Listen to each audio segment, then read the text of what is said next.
my in-depth review of the FujiFilm X T30 version or Model 3 with the 13 to 33 millimeter lens. What do I think of it? Is it something you want to buy? Does it work? What are the problems with it? Are there workarounds? All of that we're going to cover in this video and even more. Now, before I get started, a couple things. First of all, this is not a sponsored video, paid for video, or anything. I bought this camera with my own money because I needed a camera. Why did I need a camera? Well, I wanted a camera that was small enough that I could carry in my pocket and that I didn't feel the weight on my shoulders like I have for over 41 years of carrying these heavy camera bags.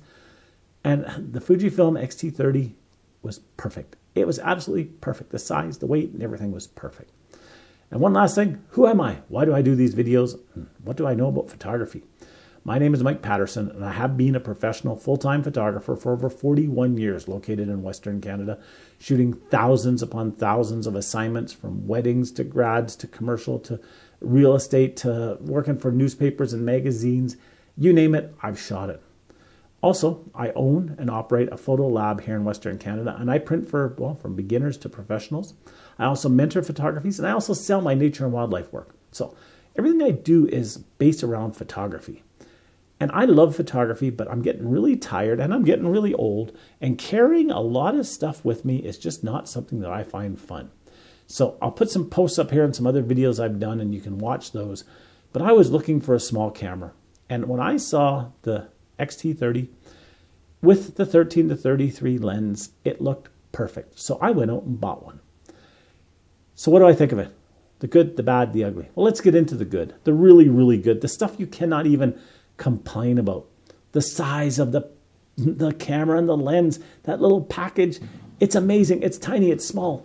The quality, amazing quality. It has all the Fujifilm technology and everything mixed into it. It's wonderful. It's great. It's fantastic. It puts cell phones to shame how clear and how crisp and how well this works. Comes with a little flash built in, the little pop-up flash. It's great. It has just about everything that you're going to want as a photographer. It really, really does. That's the good news. That's the wonderful news. Image quality, great, fantastic. The colors, great, fantastic. All the settings that you can do, great, fantastic. And if I was to rate just up to that point, I would give this camera a 10 out of 10 with no issues whatsoever. Unfortunately, there are problems with this camera. Some of the problems are, well, you can see them coming if you've done any photography, if you've looked at this camera, if you've held this camera, you can see where the problems are. Some of them are problems that I discovered, and some have actually been proven, one by a magazine over in the United Kingdom, that, well, it's a problem with this camera. But there are workarounds. So let's get into it. All right. So the issues with this camera. The issues, well, the first issue, the biggest issue, is the same as the benefit of this camera. It's tiny. There's a lot of buttons, a lot of controls, a lot of stuff mixed into a very, very tiny body. And if you've got big fingers, if you've got arthritic hands, if you've got, like me, just like, I'm not very graceful. If you've got that and you're trying to use this camera, it is difficult. In fact, the little control dial button at the back where your thumb rests and the shutter button itself that turns the camera on and off actually makes your fingers sore, but if you do it quite often. It just doesn't seem to be thought of for usage. And I honestly, truthfully think that whoever designed this camera was getting paid by how many buttons and controls and knobs and dials they could put into a tiny little space. So my first workaround, the first thing you should do is get this camera, go through the menu and start shutting off these dials so that they don't have multi-purposes, because you're going to find yourself adjusting this camera without even thinking that you're adjusting this camera. That little joystick at the back is so annoying because you go to take a picture and you bump it and all of a sudden your focus point's gone. It's annoying.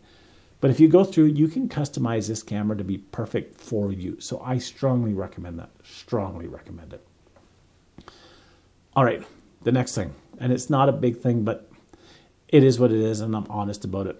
When you turn the camera on, you get a little error that pops up and says, turn the lens from home position, because with the tiny lens, you park it into a home position, it squeaks itself down so it's nice and tiny, But you have to remember to turn that when you turn the camera on. It's annoying. It really is annoying, but you can live with it. It's just one of those things that just bugs me. The lens cap for this lens, it sucks. It really does. I've lost it once already. Fortunately, somebody found it for me. But I was out for a walk and it just popped off the end of the lens. It just doesn't sit on there. What was my workaround? Well, I went through my box here at the studio of extra junk, shall we say. And I actually found a 49mm Canon lens cap that went on it. And it went on there perfectly and it locked on there and it stayed on there. So that's just another workaround. The film simulation modes. And yes, I probably said film. I have a speech impediment. If that bothers you, go suck it up, people. The simulation modes, honestly, I just want a camera to take pictures. If I wanted to do a bunch of stuff in camera, that's one thing. But I'm just out there taking pictures. I don't want to change 6,000 settings. Give me one setting, maybe two settings, maybe a custom function setting, and that's it. I don't need to dial in every film that was ever produced by Fuji for the last 65 years. I just don't need it. I just don't need it. Now, on the good side of it. When I first went digital, my first digital professional camera was a Fuji. I think it was the S1 Pro. And it was an amazing camera built on a Nikon body. One of the big things I loved about it, though, was the colors, the sharpness, the clarity, everything about the digital file. This camera has all those benefits, and there's lots of benefits to it. In fact, if I shoot an image with one of my professional Canon cameras, any of them, and I add saturation to it, it saturates the reds, the yellows, the oranges, as much as anything.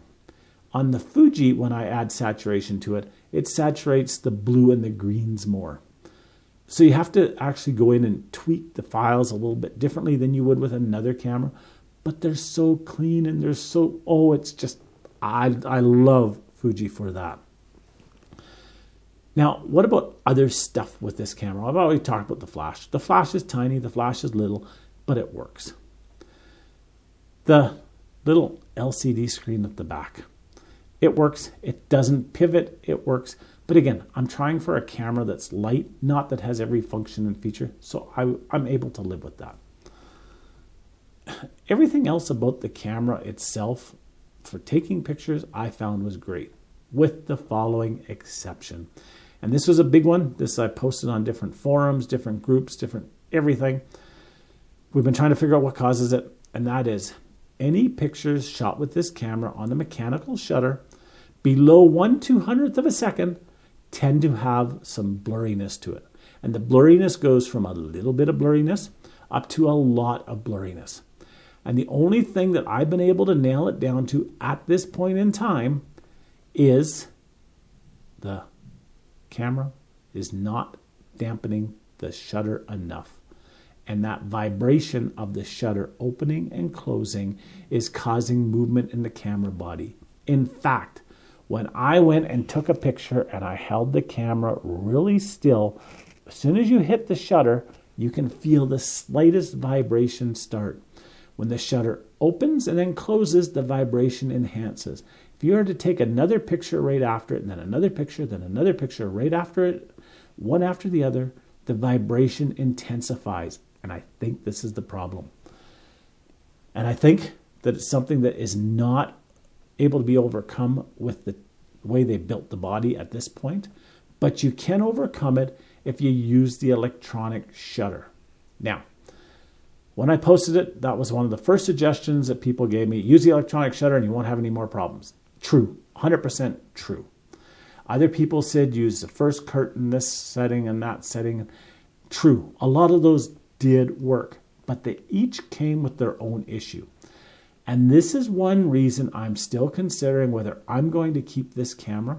I've had this camera now for, I think it's 8 days. I have 15 days to decide on whether I'm going to keep this camera or not, and I'm still trying to decide. The issue is when you use electronic shutter, you lose other functions and features of this camera, such as a lower ISO. Now, is it a big thing? Not a huge thing, but here's how I'm looking at it. If I'm spending, and it was $1,500 Canadian to buy this camera and the lens, if I'm spending $1,500 and my camera's not doing everything I want it to, why should I keep this camera? Why should I still fight with, work around all this stuff if I don't have to? So I'm actually considering not keeping this camera and picking up another camera. And so far, the forerunner is the XT50, which is a very similar camera, but many people say does not have this issue. Now, again, I think one of the big problems with camera manufacturers today is the fact that they're more worried about bringing out a video camera, a vlogging camera, than they are a still camera. And I think that's probably why this got missed. Is it something that most people are going to have an issue with? If you shoot in bright sunlight, most days, that's what most people do, or use the flash, this will never be an issue. If you're like me and you use this camera for different things, this is an issue. So really consider that. All right, let's get into some other stuff. One of the biggest drawbacks with this camera is actually one of the biggest benefits, and that is the size. If you are using big lenses on this camera, I honestly, truthfully would not do that.